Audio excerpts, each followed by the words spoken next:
And as I've already mentioned, some individuals should not be exposed to fluoride. People with poor kidney function, people with low iodine intake. Why and people that work in mines in Western Australia who drink 10, 11, 12 litres of water a day, these people shouldn't have fluoridated water? These people are not being warned. No steps are being taken. How ethical is it to say we want to help some individuals in society, particularly children from low-income families who have higher rates of tooth decay than children from high-income families? We want to help those children. I agree. We need to help those children. This isn't the way to do it, but we need to do that. But why? How can you possibly, from an ethical point of view, say we're going to help these children at the same time we're going to make life worse for people with poor thyroid function, people with low iodine, people with poor kidney function? That's not ethical. It's not ethical at all.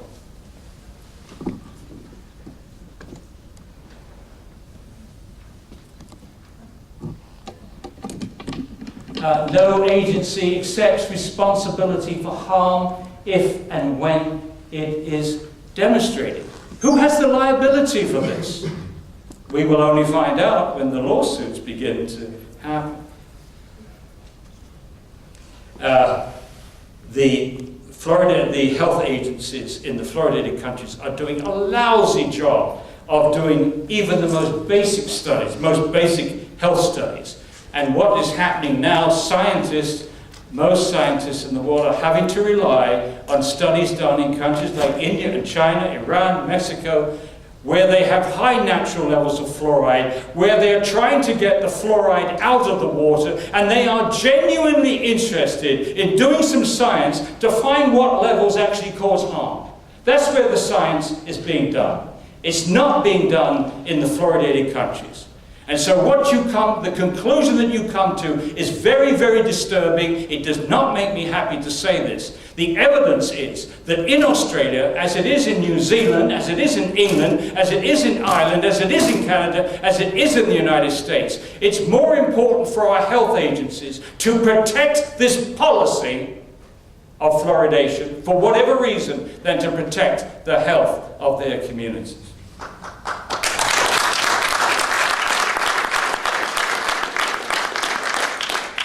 Okay. By the way, when we talk about the fact that some people are sensitive to the toxicity of fluoride, do you know something? That's exactly what you expect. Any toxicologist will tell you. The response to any toxic chemical in the human population goes through a bell-shaped curve. What that means is a bulge of the bell. Most people have an average response to that toxic substance. But down at this end, there will be some people who are very resistant, can be exposed to maybe 10 times more of that toxic substance without showing any effects. That's one end of the bell-shaped curve. At the other end of the bell-shaped curve, there will be some individuals, a small percentage, 1 or 2%, who are particularly very sensitive to this substance, and will experience the same symptoms that we see with people that are exposed to high levels in industry or in these naturally occurring areas in India and China. You'll see it in these people. So it's exactly what you would expect. A small percentage being very, very sensitive to fluoride. But that's denied by every fluoridating country.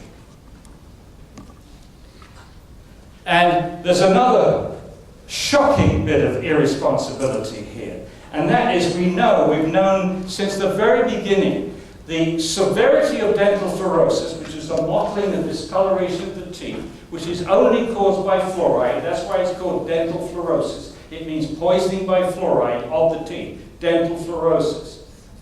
The severity of that condition reflects how much fluoride the kid was exposed to before their permanent teeth came out.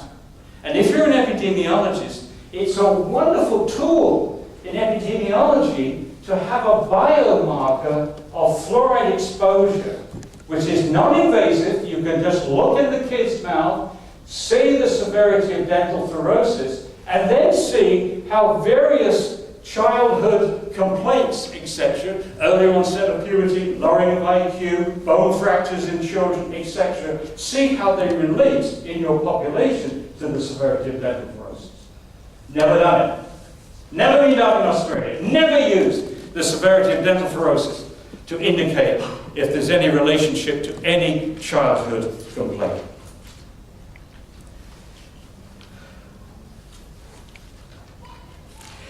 So there is, again, going back to this, all of this, despite the fact that there's no scientific reason to swallow fluoride. No one has ever said to you or me, here's why we need to swallow fluoride, because it goes to this organ and helps to do this X, Y, and Z.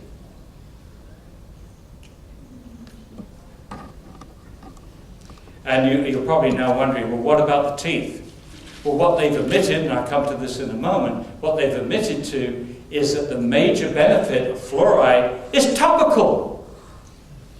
It works on the outside of the tooth surface, not from inside the body. So that's why you can have something that may have an effect on the teeth, but it's not a nutrient. It's not an essential nutrient. Okay, so I'm actually coming to that now. Fluoridation is unnecessary. In 1999, the Center of Disease Control, which is the #1 promoter of fluoridation in the United States, let me qualify that, it's the Oral Health Division, that's 30 dentists, essentially. 30 dentists out of 20,000 employees at the CDC promote fluoridation. And in 1999, they produced this self-serving document which has been used countless times. This is the document which underpins the claim that fluoridation is one of the top public health achievements of the 20th century. If I had $1 for every time a journalist, an editor, or a politician quoted that, I'd be very, very wealthy indeed. But in this paper, they did at least admit one thing. They said, we used to think that caries' preventive properties were due to the accumulation of fluoride in the enamel of the teeth during development. In other words, under the gums. Under the gums, the fluoride was accumulating in the enamel so that when the enamel emerged into the teeth, they would be more resistant to acid attack, which is the first step in tooth decay. That was the theory. But this is what they said. However, laboratory and epidemiologic research suggests that fluoride prevents dental caries predominantly after eruption of the tooth into the mouth, and its actions primarily are topical. Again, when they admitted that, that should have been the end of fluoridation right there. Because if you don't need to swallow it, there's no need to put it in the water.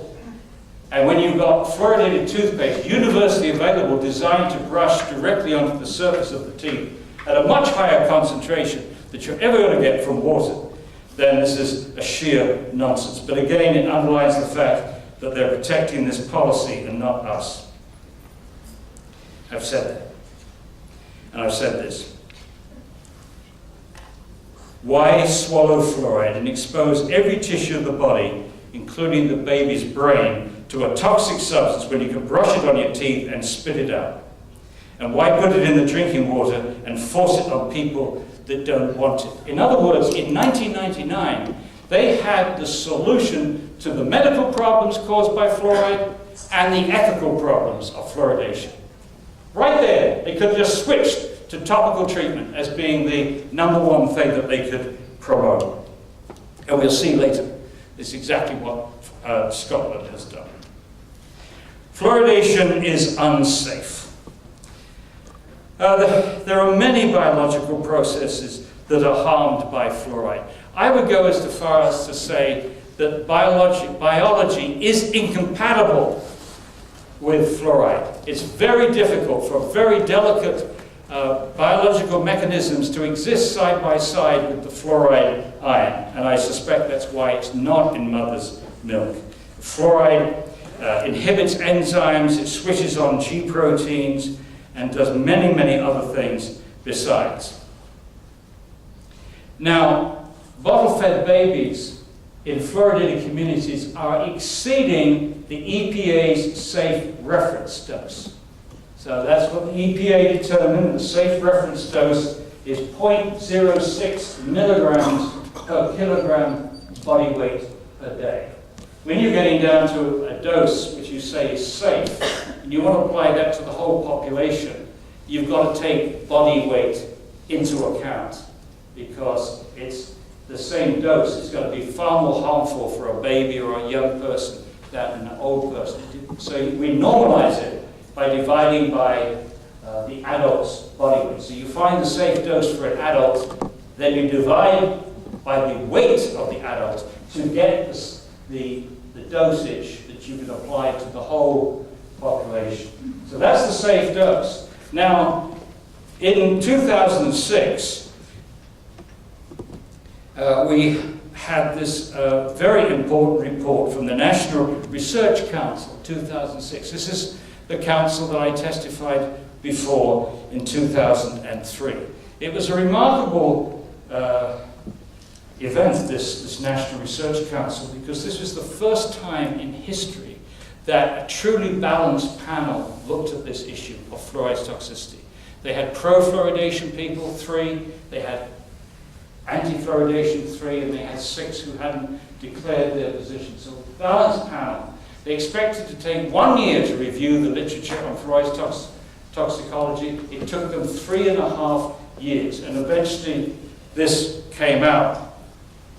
It came out 1 year before the National Health and Medical Research Council produced its last review of fluoridation. Remember I was talking about rubber stamps? In the NHMRC report, they dismissed this NRC report, which was incredibly thorough and made their review look pathetic. Most of it was cribbed from the York Review anyway. But they dismissed it in one sentence and said, readers should be aware that the levels that they looked at in America in this report were much higher than the levels that the concentrations used in Australia for fluoridation. Well, again, in that one sentence, they demonstrated that they didn't know anything about toxicology because they're confusing, once again, concentration and dose. And it's possible for somebody, even at 1 part per million, to get a higher dose than some people at 4 parts per million if they drink a lot of water. But be that as it may, it also shows that these people, these wonderful people selected by the Australian government and paid a lot of money, taxpayers' money, to do this report, which gave a rubber stamp to fluoridation safety and effectiveness, as they're about to do again in the next year or 2. Watch out, they're all set to do it again. It shows they didn't read, because if they'd read this report and got to chapter 2, there is a graph there. And in this graph, that red line across is the safe reference dose, the EPA safe reference dose of 0.06 milligrams per kilogram per day. And that dot at the top, which is way above that line, is the dose experienced by a bottle-fed infant, a non-nursing infant.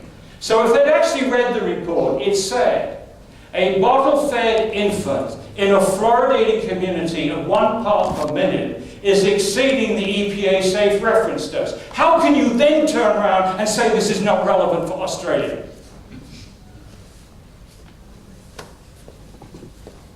I wish that these people's names could go in a book somewhere, because they're not serving their country, they're not serving science, and they're not serving our health. So basically, the third thing we know, and I've alluded to this already, American children are being hugely overexposed to fluoride from several sources, and we know that because of this prevalence of dental fluorosis. There was a report from the CDC in 2010, 41% of all American children aged 12 to 15 had dental fluorosis. And there is another report now, a later report, which says it's over 50%. And this dental fluorosis is not all in the very mild condition, which is what they were expecting for 10% of the kids when they started. But 8.6% is in the mild, and 3.6% is moderate and severe. This is all our kids now. All our kids. Go the kids in fluoridated and non-fluoridated. We're getting fluoride from everywhere. But the point is this. And they should have known this in 1945. They should have known that it would be reckless to assume that when fluoride is damaging the baby's growing tooth cells, that it is not damaging other developing tissues, like the bone, the brain, and the endocrine system. They can't deny the dental fluorosis because we can see it. But what about the things that we can't see? Those are the things that you have to study. You have to get government money, and you have to get scientists to actually study these things. And that is what they haven't done. They haven't done it in Australia and New Zealand. There have not been very many studies looking at the health of communities, looking to see if there's any other harm being done to children. Again, a disgrace. So, to the cross. The weight of evidence from many animal and human studies is that fluoride is a potent neurotoxicant. It can interfere with brain chemistry. Now, if you want to find out, I'm going to go through this now. I'm going to give you a lot of examples of the literature. But if you want to do it yourself, this is the way you do it. You go to our website, fluoridealert.org, /issues, /health, /brain. And you get all the studies on the brain, are all listed, all the references are listed, all the IQ studies are all explained. Every single study is explained what they did. Now, the reason I've spent some time on that, you can substitute 20 other words. You can put it there, bone, you can put teeth, you can put kidney, you can put liver, you can put any human tissue there, and you're probably going to get the same treatment in our delta base that you get for the brain. But for the moment, I would say if we can win the argument on neurotoxicity, it's over. It's over. So start with that. I just want you to know that everything you're about to hear is documented. So let's start with the animal studies. What have the animal studies found? Over 100 animal studies have found that fluoride damages the brain. It damages the hippocampus. It causes neurodegeneration. It inhibits cholinesterase, which is an enzyme involved in neurotransmission. It damages the nicotinic receptors, also involved in neurotransmission. It decreases brain glucose utilization, and it increases oxidative stress. There's just 100 animal studies. Now, I mentioned that I got involved in 1996. In 1995 was when Phyllis Mullenix published the first animal study, or at least in the West, the first animal study in the West on animals and the brain and fluoride. She looked at behavior. She had a model system using computers which could tell the difference of whether the animal was hyperactive or hypoactive, overactive or underactive. I won't go into the details. And she found that rats, if they were exposed to fluoride in the womb before they were born, they were hyperactive. And rats who were exposed after they'd been born were hypoactive, underactive. When her study was published, she was told that her work was no longer relevant for dentistry, and she was fired. She was fired from the Forsyth Dental Center. So that was happening 1 year before I got involved. And then in the year I got involved, 1996, she was asked, Phyllis was asked in a press conference in Washington, D.C., were they interested in her study? She was asked in Washington, D.C., she said, do you realize what you're saying? You're saying that fluoride may be lowering the IQ of children. And she said, yes, I suppose I am. And the next year in China, the first 2 studies on IQ appeared, and sure enough, fluoride lowered the IQ of children. So that's an interesting bit of history. Not least is the politics, that she got fired for doing this. Now, I like these studies, I think, are particularly interesting. The good thing about animal studies is you can control everything. You control all the variables except, in this case, giving fluoride to one set of animals and not to the other set of animals. You can't do that with human beings. You can't control everything. It's very difficult. But in this case, there have been 30 animal studies when they put these animals in different mazes, and the animal is taught that there's like cheese at the end of one of these tunnels, and so they could find out how well they learn. And it turns out that the animals that get exposed to fluoride learn less easily and memorize less easily than those that are not exposed to fluoride. So 30 out of 32 studies have found that in different types of tests, the Y maze, the T maze, the Morris water maze, novel object recognition test, open field test, and using low doses. The doses in these, this particular experiment by Lou is 5 parts per million. That may not seem low to you, but it takes at least 5 times as much fluoride to get the same serum level, plasma level of fluoride as a human being. And that's what's going to hurt you, is what level you accumulate in the blood, which circulates and delivers the fluoride to each tissue. So this will be equivalent to 1 part per million in human beings. Some more tests. Let's look at some more.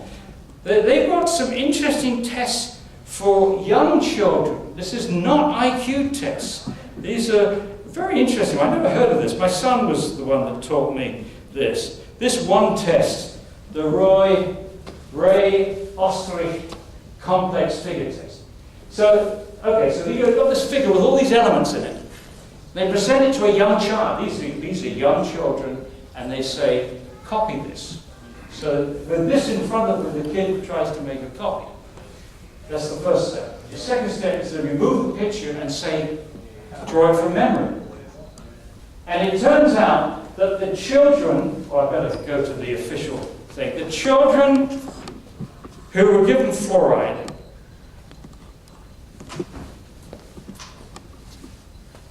this is a high-quality study. They controlled for key variables like education, nutritional status, exposure to other contaminants, etc. They measured fluoride on an individual basis, the urine fluoride levels. And then the findings, approximately 9 out of 10 children were unable to copy this picture as expected for their age range. 9 out of 10 did not do as well as they would expect from their age. And then for immediate recall, almost 6 out of 10 were unable to draw the figure as expected for their age. Are you counting here? So we've got like biochemical tests, which shows that fluoride enters the brain, interferes with this, that, and the other. We've got animal tests for behavioral tests. We have here these learning and memory tests in animals. Now we've got this learning and memory tests in humans.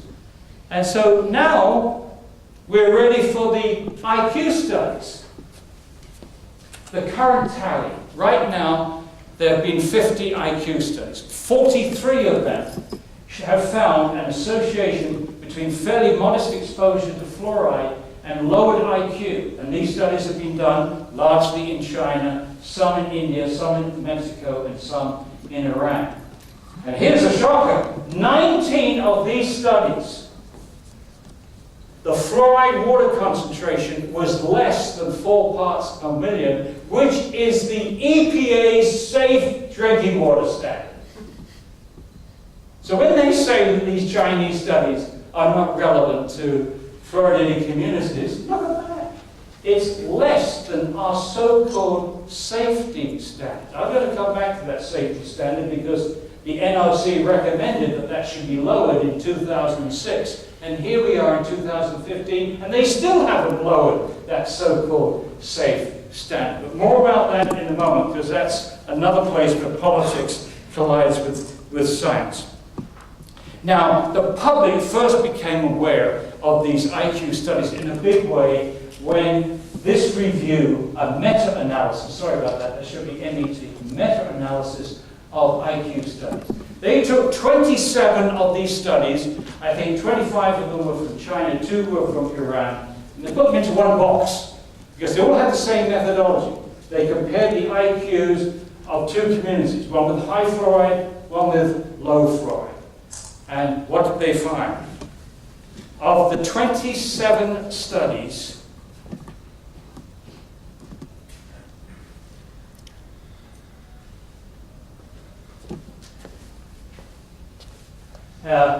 this is in 2012, and the team included Philippe Brangin, who's one of the world's experts on mercury's neurotoxicity. He's just written a book called Only One Chance. He published a meta-analysis of 27 studies, where, because it was the same methodology, they added up all the data into one giant conclusion. And the study was published in one of the leading environmental health journals in the world, Environmental Health Perspectives. And they acknowledged that there were weaknesses in many of the studies. However, they also stated that the results were remarkably consistent. That even though they were carried out by different research teams in different parts of China and in different countries, the results were remarkably consistent. 26 out of the 27 studies, the IQ, average line IQ, was lower in the high fluoride village than in the low fluoride village. As I said, the world has heard about this. And the average lowering of IQ was 7 IQ points. Now, we get to a very interesting little quirk. In the press release that Harvard University put out, they made a mistake. They said the lowering of IQ was half an IQ point. And the proponents jumped on that and broadcast it. It's only half an IQ point. This is nothing. This is nothing. This is within the realm of experimental error. But Harvard press people have made a mistake. It wasn't a half an IQ point. It was half a standard deviation. And half a standard deviation is about 15, 14 or 15. Half of that is 7 IQ points. That's the reality. Now, just to show you how propaganda has taken over our health agencies. A few months ago in New Zealand, there was this prestigious blue ribbon report from Professor, what's his face? It was the chief scientific advisor, Sir Peter somebody, not you, Sir Peter somebody, Glickman, chief scientific advisor of the Prime Minister of New Zealand, and Sir Richard Skegg, the president of the Royal Society of Science, or whatever, in New Zealand. Very prestigious people. And when you get to the summary of the neurotoxicity data, now this is 2 years, 2014, and this study was done in 2012, what did they say? The lowering of IQ was less than 1 IQ point. In other words, they repeated this mistake from 2 years ago, which had already been cleared up in the media. And what does this tell you? These prestigious people didn't read the studies that they were concluding and telling the New Zealand population. That is disgusting. That tells you in New Zealand you can't trust these big names. When these big names come out and tell you something, you shouldn't trust them, because they've probably been told to do that if they want to get their whatever they get.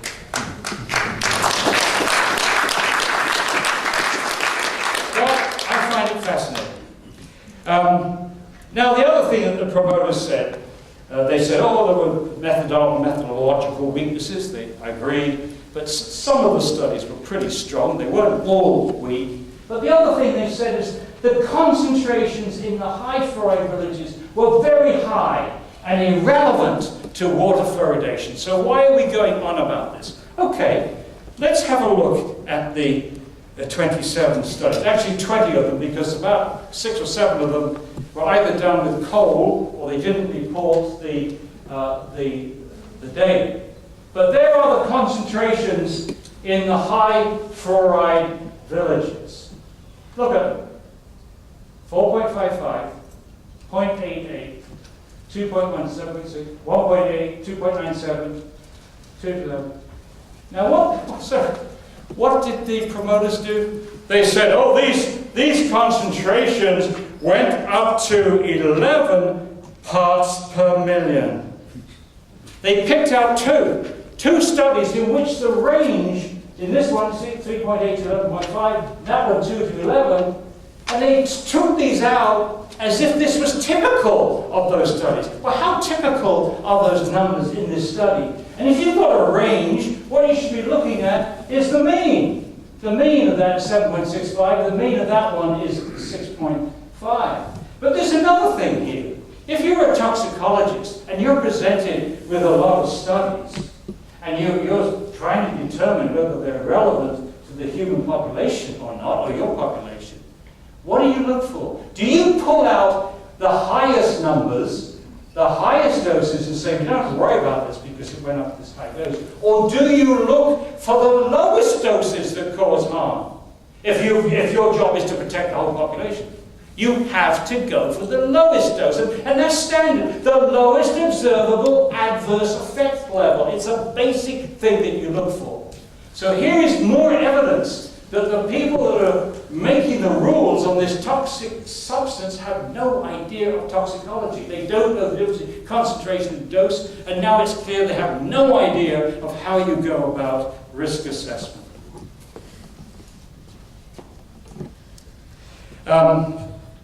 They don't acknowledge that 8 studies were less than 3 parts per million. If you include those reporting a range of values, then 11 studies were less than 3 parts per million for some children. And if you take the low end of the ranges, then 16 had some children who were exposed to had lowered IQ, exposed to less than 3 parts per million. These are the 5. We have attempted to do a risk assessment, a health risk assessment. More about that in a moment. But we just picked out these 5 studies because these are all less than 3 parts per million. And so we have used this to say, well, based upon these results, what will be the safe dose? Because we're going to get to dose in a moment. What is the safe dose to protect all the children in Australia or New Zealand or America from fluoride's neurotoxicity? Based upon these findings. Okay, I want to give you more details on one study, IQ study, and that's the study done by Zhang in 2003. It's a particularly strong study. He controlled for oxygen, he controlled